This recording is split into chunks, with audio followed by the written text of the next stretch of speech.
name's Paul Siaka and welcome to Cooking with Paul. Today we're going to be conquering a garlic pesto pizza, one of my all-time favorites. What we need to do first is make the dough.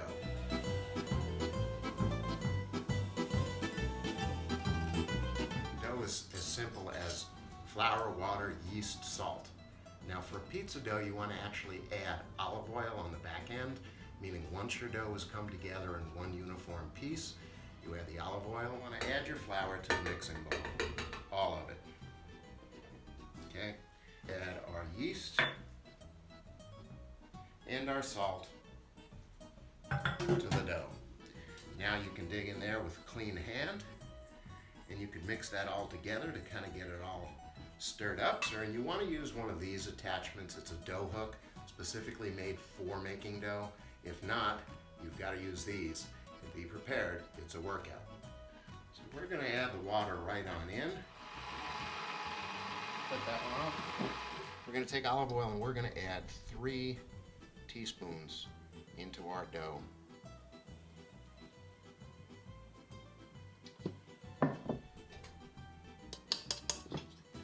Now we're going to continue to mix for about another 6 to 10 minutes. Okay, it's been about 10 minutes now and our dough has come together very nicely. Here's the fun part, getting it off the dough hook. It has a habit of climbing up there. We're going to dump our dough out. And we're going to smooth the dough out just a little bit by giving it a quick knead. So now what we're going to do is we're going to make a nice ball out of it by tucking and rolling the edges. And we're going to do that. And then we're going to bring the bottom in. And there's your dough ball. Because this will make 4 12 to 14 inch pizzas.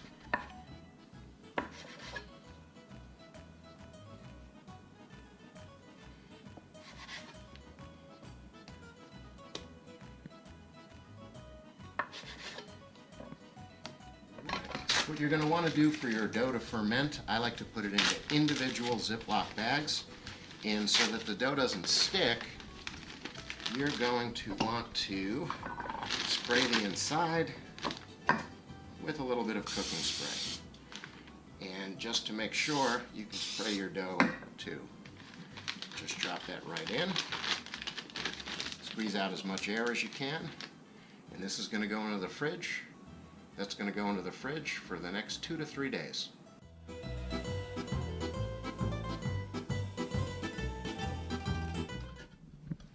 Just going to add that into our small little pot. Then we're going to need some chopped onion.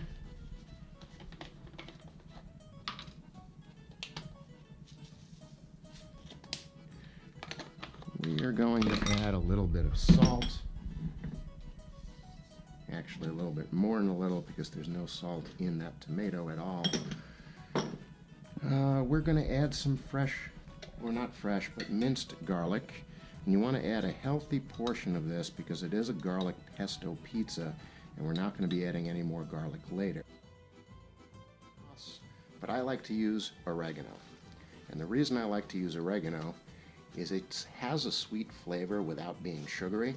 Now we're going to take this, we're going to mix that all up, and one last thing we're going to need is a little bit of pepper.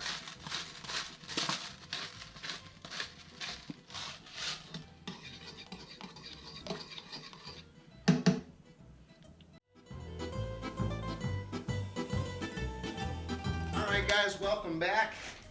Remember I told you about the dough?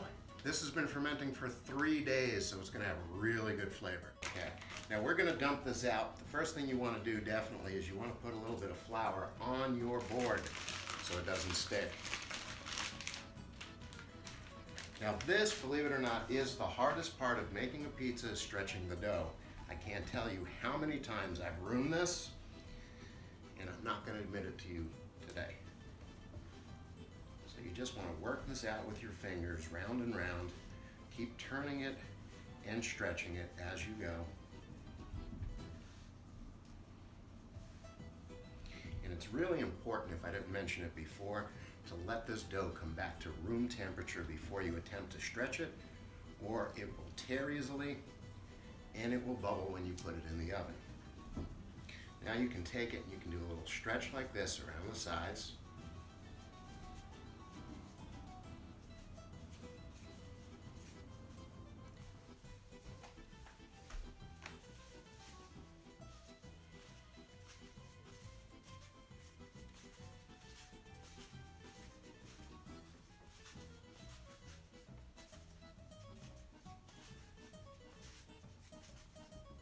Now that we've got our pizza dough stretched, we're going to put a little bit of flour on the pizza peel so it slides off easily into the oven. And let's give this one more stretch.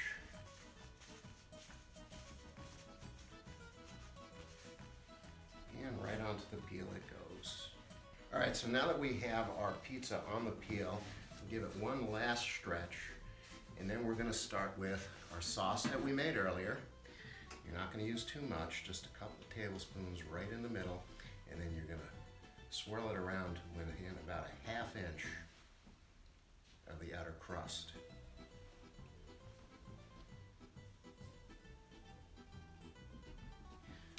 Now the cheese that we're using is fresh cheese. You don't want to use that store-bought pre-shredded cheese. It doesn't taste very good.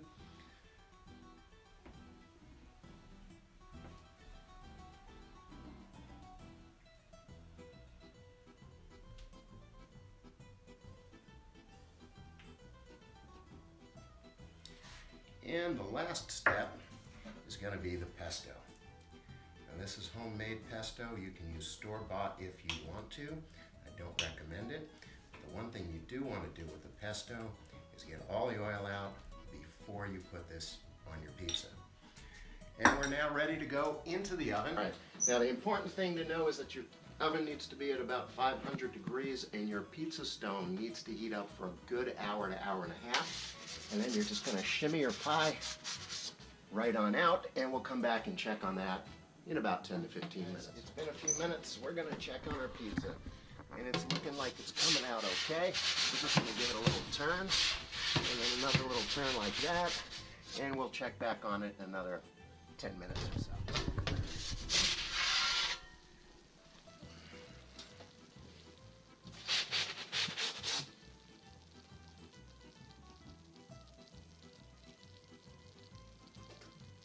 Cool down a little bit. What we want to do, break the crust, run across, break the crust, run across. All right, so the pizza's ready. You hungry, all that working out? Absolutely. Yeah? Let's give this a try, see how it came out. That is really good garlic pesto pizza. Well, from all of us here at Cooking with Paul, thank you for your time, and please click subscribe. Bye now.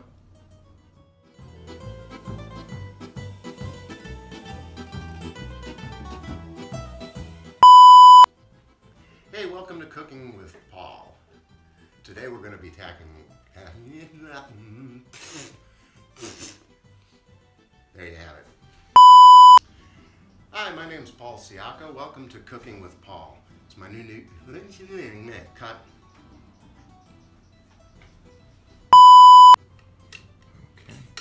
Smack her with a flap doodle from a distance. Dude,